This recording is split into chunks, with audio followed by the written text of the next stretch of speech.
Siamo partiti dal cuore del bosco e siamo passati attraverso il caos dell'emergenza pura. Oggi quel viaggio ci porta verso una consapevolezza nuova.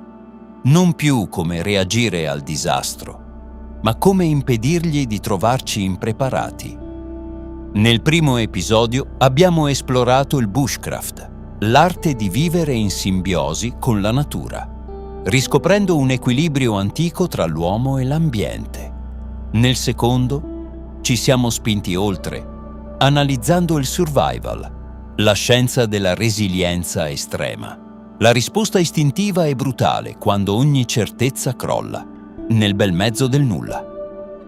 Ma adesso, in questo terzo capitolo, torniamo tra le mura di casa per affrontare una sfida diversa.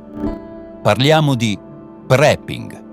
Se il survival interviene quando il danno è già fatto, il prepping agisce nell'ombra, nel silenzio della nostra quotidianità. È la disciplina che interroga la nostra capacità di visione e risponde a una sola, fondamentale domanda. Cosa stai facendo prima che accada? Dimenticate le esasperazioni cinematografiche dei bunker sotterranei. Il vero prepping è gestione strategica del rischio e autosufficienza domestica. È la responsabilità di non farsi trovare vulnerabili quando il sistema inevitabilmente mostra le sue crepe. Non è paranoia, è rispetto per il proprio futuro e per quello della propria famiglia. Benvenuti nell'arte della preparazione pura. Prima di iniziare, però, vi chiedo un piccolo gesto. Ricordatevi di iscrivervi al canale e di attivare la campanella delle notifiche. A voi non costa nulla, ma per la crescita di questo progetto e per permettermi di continuare a portarvi questi contenuti è davvero fondamentale. Grazie di cuore per il supporto. Iniziamo.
Prima di riempire taniche d'acqua o accumulare scorte alimentari, dobbiamo parlare di ciò che conta davvero, la vostra mente. Il prepping non nasce dalla paura, ma dalla consapevolezza. È la capacità di guardare il mondo non per come vorremmo che fosse, ma per quello che è, un equilibrio delicato e spesso precario. Dimenticate i film catastrofici. Il vero prepping non si prepara alla fine del mondo, ma alla fine del vostro mondo quotidiano. Esistono 3 tipi di scenari che dobbiamo analizzare. Il primo è lo scenario locale, un'alluvione, un terremoto, una fuga di gas nel quartiere. Situazioni in cui il sistema intorno a voi crolla per poche ore o pochi giorni. Qui, la vostra preparazione fa la differenza tra un disagio passeggero e una tragedia familiare.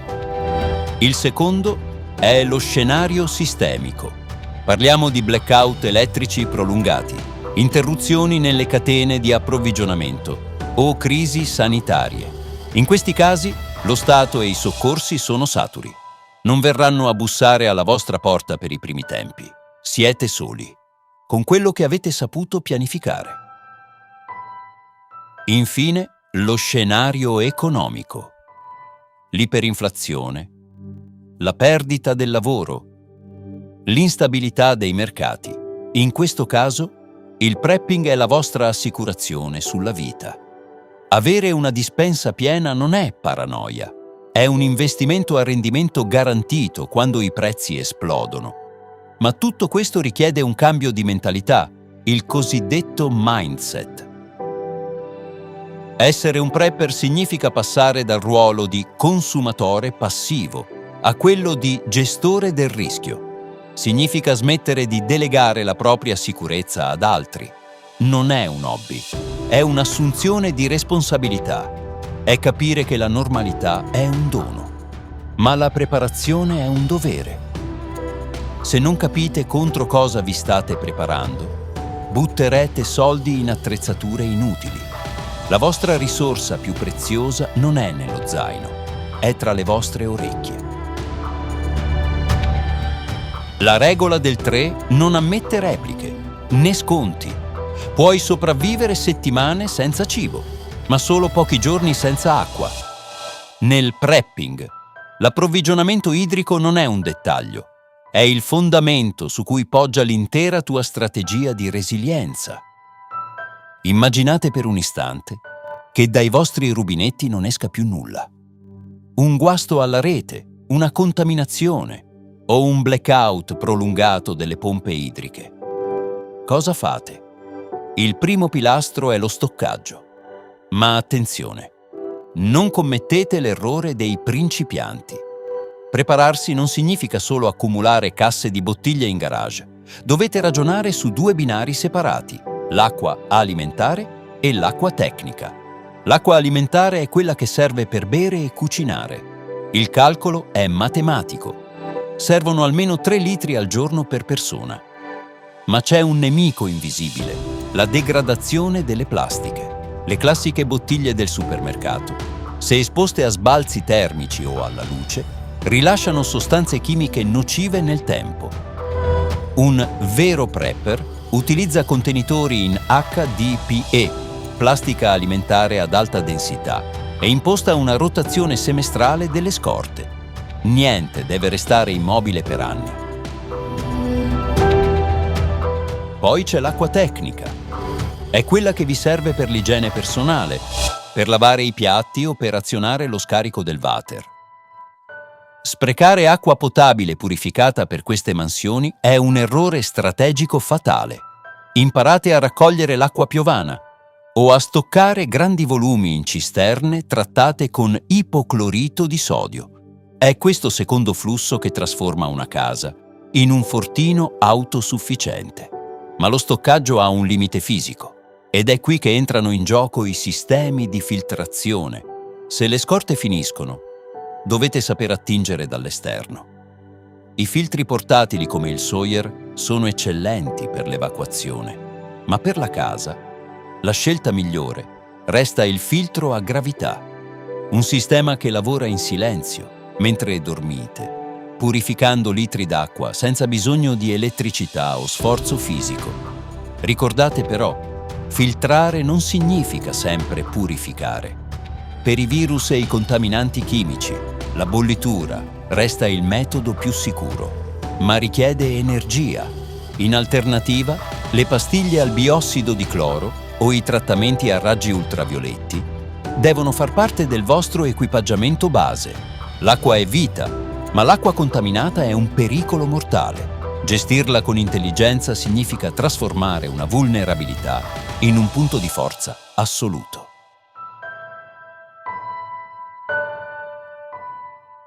Dopo l'acqua, il secondo pilastro della vostra sopravvivenza è il cibo.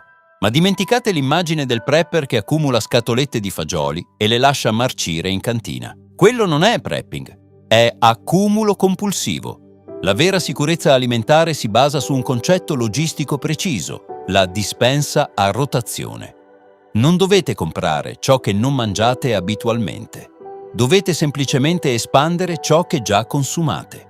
Comprate ciò che stoccate e mangiate ciò che comprate. Questo sistema, chiamato FIFO, First In, First Out, Garantisce che le vostre scorte siano sempre fresche e che i vostri soldi non vadano sprecati in prodotti scaduti.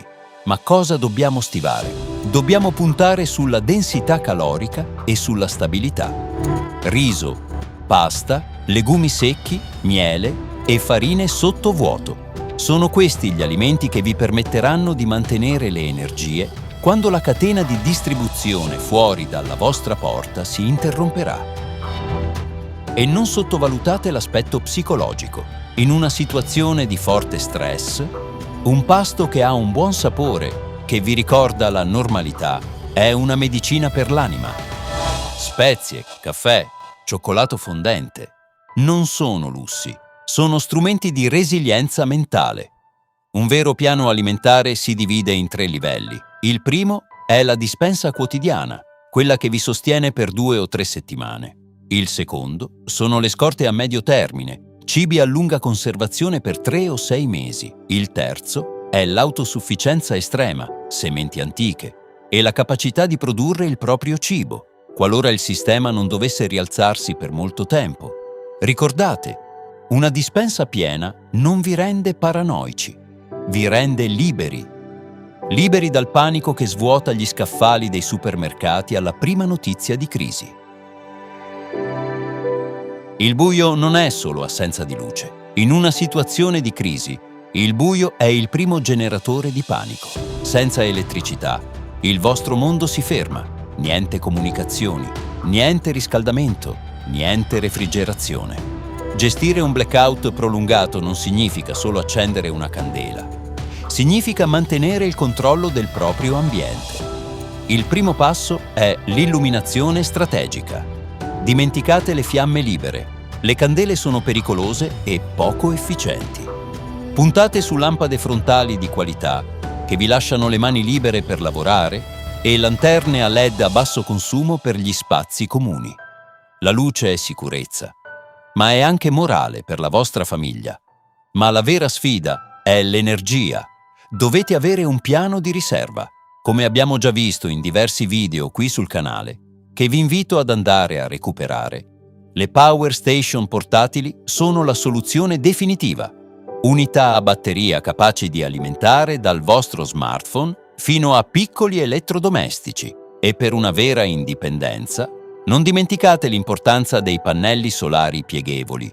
Poter ricaricare la vostra riserva di energia con la luce del sole è ciò che vi garantisce un'autonomia illimitata, anche se la rete nazionale dovesse restare spenta per settimane.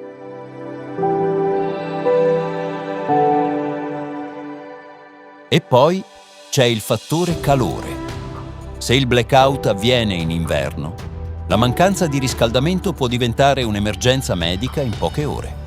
Coibentate una sola stanza della casa, create un nucleo caldo, una soluzione eccellente che molti di voi già conoscono. Sono i riscaldatori a gasolio portatili, i cosiddetti cinebasto. Sono strumenti incredibili per rendimento e consumi. Ma ricordate, la manutenzione è tutto. Un prepper non si affida solo alla macchina, si affida alla propria capacità di ripararla. Tenete sempre dei ricambi pronti, guarnizioni, candelette di accensione e una pompa di riserva. Un guasto banale, in piena emergenza. Non deve lasciarvi al gelo. Ricordate, l'energia non è un lusso, è uno strumento di sopravvivenza. Essere preparati significa non dover mai restare al buio. In una situazione di crisi prolungata, quando le risorse scarseggiano e l'incertezza aumenta, la vostra casa diventa un obiettivo. Non dobbiamo essere paranoici, dobbiamo essere realisti. La sicurezza non è un atto di violenza, è un atto di protezione. Il primo pilastro della vostra difesa è la dissuasione. La miglior battaglia è quella che non dovete mai combattere.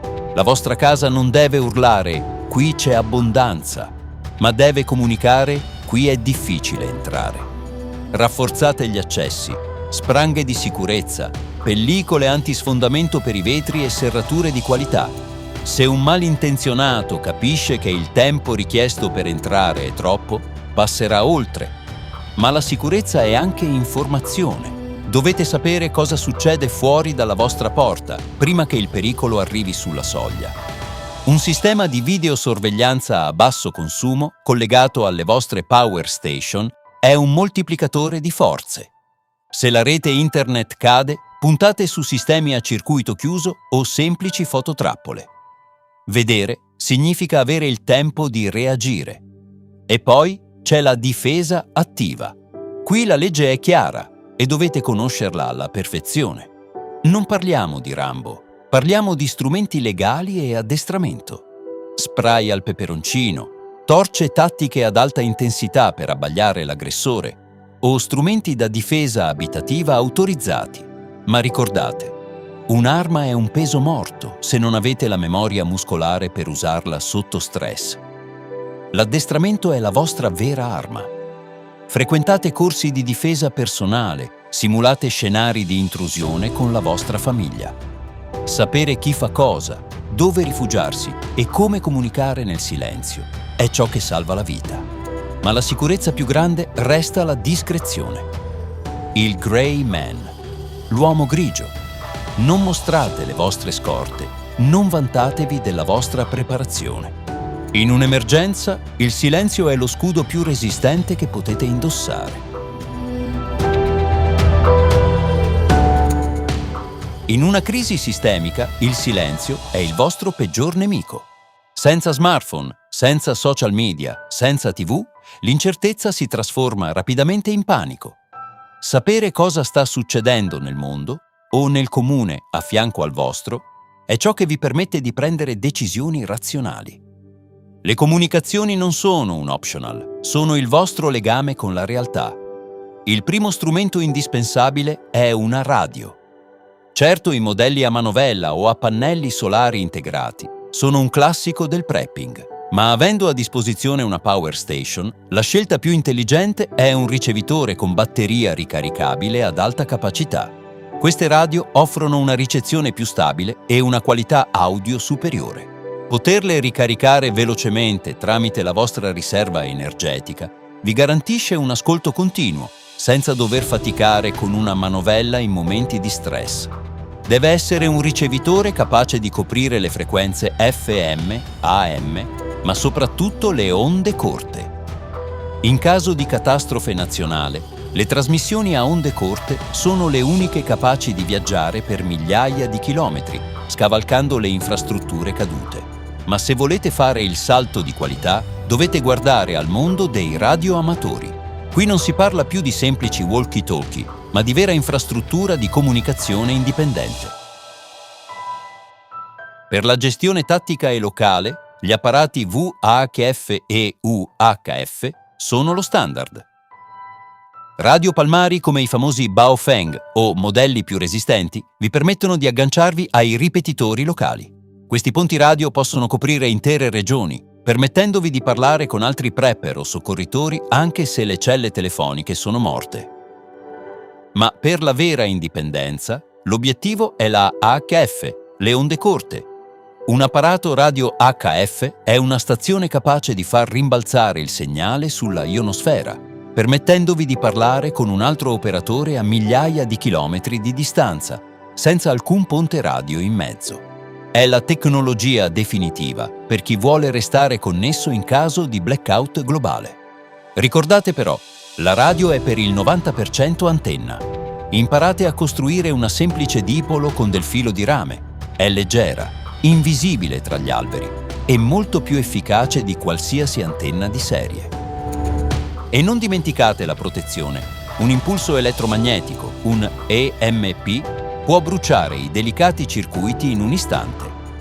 Tenete i vostri ricambi e le radio più preziose dentro una gabbia di Faraday.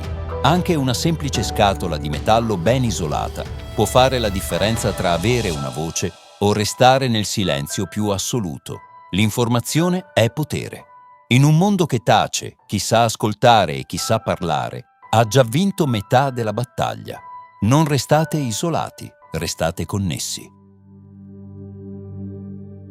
L'attrezzatura può rompersi, l'acqua può finire, ma la conoscenza resta.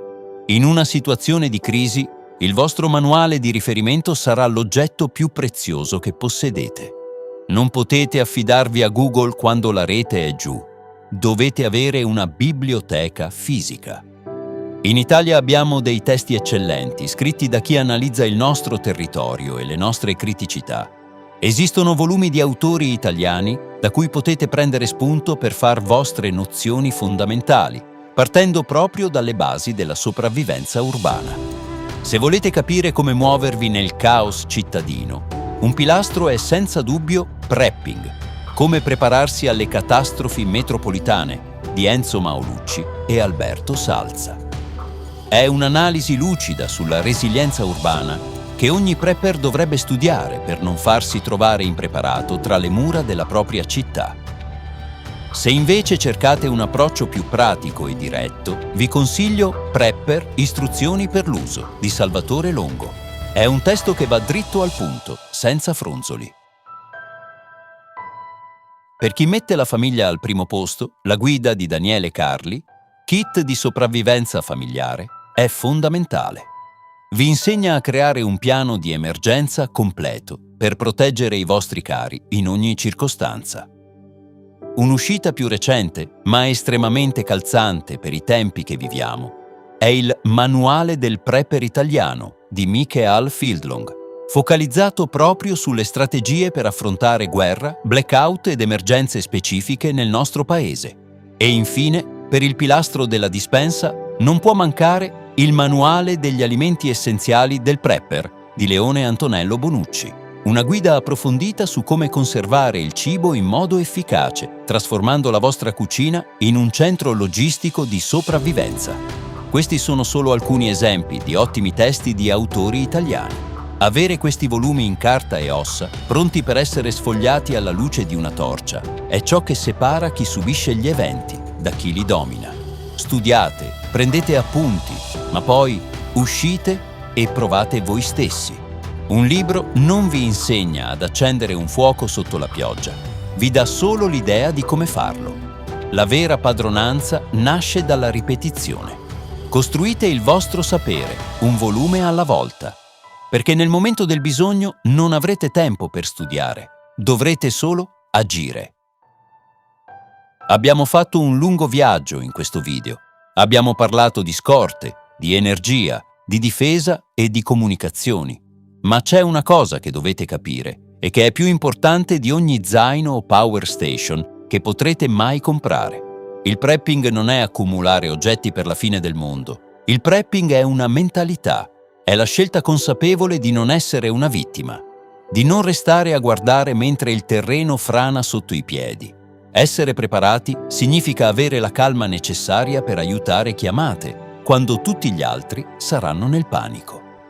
Ma questo è solo l'inizio. In questo percorso non ci fermeremo alla superficie. Prossimamente tratteremo aspetti del prepping molto più profondi e dettagliati. Vedremo insieme come progettare la costruzione e la gestione di un rifugio. Analizzeremo strategie avanzate per le scorte alimentari a lunghissimo termine e soprattutto parleremo del comportamento sociale da adottare. Come muoversi e come relazionarsi con gli altri quando le istituzioni vacillano e le regole del gioco cambiano radicalmente. Se non volete perdere questi approfondimenti critici, se questo video vi ha dato uno spunto per migliorare la vostra sicurezza, vi invito a lasciare un like e a iscrivervi al canale. Attivate la campanella perché i prossimi contenuti saranno dei veri manuali operativi. Andate a recuperare i video sulle Power Station e sui test sul campo che abbiamo già caricato e iniziate a mettere in pratica quello che avete imparato oggi. La nostra forza è la comunità. Ricordate, la fortuna non esiste. Esiste solo il momento in cui il talento incontra l'opportunità. E la preparazione è l'unica cosa che vi permette di cogliere quell'opportunità quando tutto il resto fallisce. Restate vigili, restate preparati. Noi ci vediamo al prossimo video.